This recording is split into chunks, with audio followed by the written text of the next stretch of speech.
Alright guys, so today's video is on the RayNeo A2S AR glasses. Now this is kind of a death wish to cover this type of thing on my channel. Usually anything that's not audio related, it just generally doesn't do well.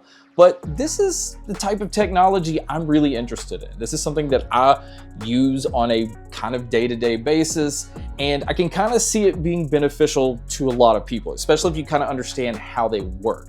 Now, the price of these are $399, so that is steep. So what we have here is a pair of glasses that look kind of like a normal pair of sunglasses that's really made to where you can consume all of your media, like from your computer, like your laptop, your desktop, to your handheld gaming systems, to your phone, which is the main way that I use these. Now, it is going to kind of depend on the phone that you have. Because these glasses rely on a USB-C connection to a device that has a USB-C connection that utilizes a display out and also power next to it, because whatever these are plugged into are actually powering the glasses themselves. There's no battery inside of the glasses. I actually use the S21 Ultra, which has the display out. I plug straight into it and then I'm off and running. This allows me to use things like Xbox Gaming Pass, Netflix, YouTube, all of that powering from my phone right into these glasses. And it's basically giving me a 201-inch display that has 120 hertz, so it's super smooth. Everything is very fast, which this is important if you're going to use it for gaming. They're using micro OLED displays, so it's very punchy when it comes to colors. Again, it's bright, especially coming in at 5,000 nits of brightness. But the plus to this is you do have controls underneath the arm of the glasses that will allow you to change the brightness if you need to. There's like 10 different levels. So, you know, if you're in a dark room and you don't need it as bright as if you were maybe outside, you can dim it a little bit. And they've also even kind of gone a step further and worked a lot with the speakers. And the speakers on these sound so much better than a lot of the other glasses that I've used. But on top of that, they even have this thing now that's called a whisper mode. And it will kind of keep anybody that's like 20 centimeters away from you where they can't hear at all what you're listening to. So that's important if you're in bed and you don't want to bother the person next to you, or even if you're in a room where somebody else is watching TV and you don't want to bother them, it'll kind of keep you in your own little personal audio bubble. Now this is listening at about 50%. If you do turn it up louder, it's going to go further, and people are likely going to hear what you're listening to. But the sound on these is surprisingly good. They are using like 4 speakers total. There's 2 on the inside of the arm and 2 on the outside. And it just kind of adds a lot of space in the sound.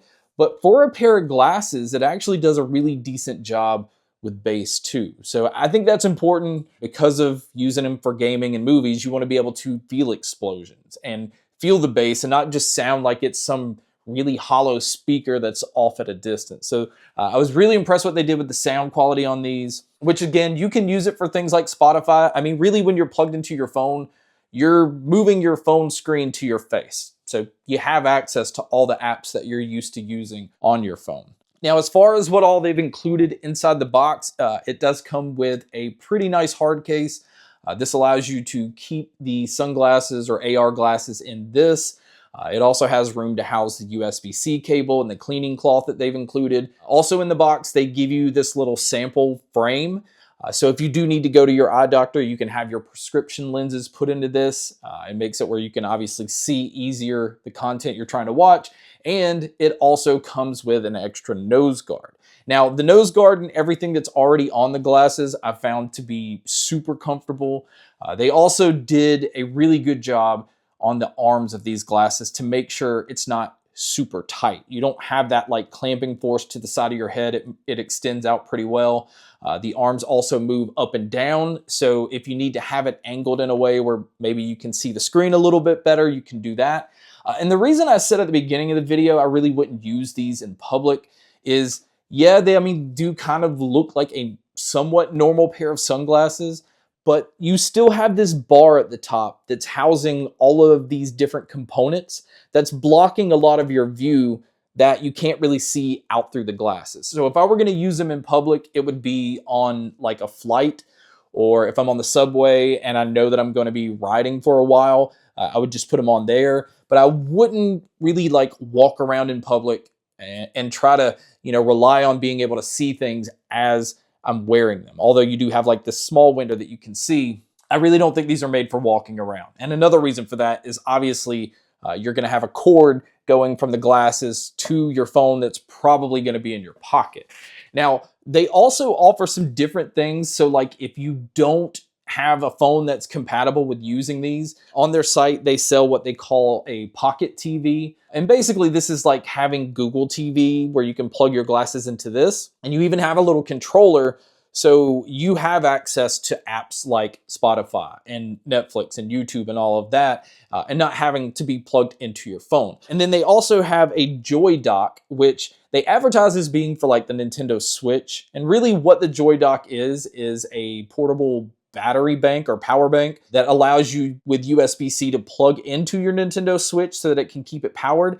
But the power bank itself actually has a USB-C display port that outputs video. So you can charge your Switch and have the video feed go to the glasses. And you can use this on your phone if you want to, because you, again, just use that normal USB-C port. So there's a lot of versatility in this. Again, that's how it fits my life, because I like to use all of these devices, but I'm not where I can always use them without bothering people around me. Or, it's just situations where maybe I just want to watch the content and be in my own little personal bubble. Another thing to keep in mind though, it's not like VR glasses where it's trying to seal you off from everything. So if you do use these during the day, even though the brightness and everything is perfect on these glasses, you are gonna have the light of things kind of around you still. You're gonna see that kind of stuff. So the way to like take advantage of these the best is to obviously be in a dark room, which kind of fits my needs because I use them more like in bed or in my office where I don't always have like these bright lights on. Again, it doesn't affect what you're watching, but sometimes it can kind of be distracting that you can still see the outside day-to-day life going on around you. And if it's bright, you can still kind of see through the sunglasses part. So that's another thing you might want to keep in mind. Again, it doesn't really affect what you're watching, but it kind of makes what you're watching blend a little bit more into those surroundings. So really, to kind of wrap this up, and I know this is a quick video, yeah, this is like a media powerhouse, except there's no power inside. It's always going to rely on what you're plugging into. You have really any control that you need on the glasses. I mean, all you need is the brightness level and your volume level. The sensor in the front is what powers it once you put it on your face. So there's no power button. And so, yeah, I think a lot of people can use a device like this. I think a lot of people, remember, we're always consuming media in some way, shape, or form. But we're not always in situations that we can without bothering people. Or maybe there's just content, we don't want everybody to see. In gaming, you can kind of just focus in on what you're doing, and having that 120 hertz is so smooth. Although you can't completely take advantage of that because not all game streaming is going to allow you to have that 120 hertz, but it does an amazing job with movies. Just have your Xbox controller and have it connected to your phone wirelessly through Bluetooth, or have some Bluetooth earbuds and connect this, and then that really is your own little gaming setup wherever you're at. The convenience of a device like this, I think, is huge. Make sure though that your phone is compatible. On their website, they have a compatibility list that's supposed to list all the phones that are. The new Pixel lineup of phones actually works on this, although that's not listed on their site. So just make sure your device has video out using USB-C and also can send power out as well, because the glasses are going to need power to turn on.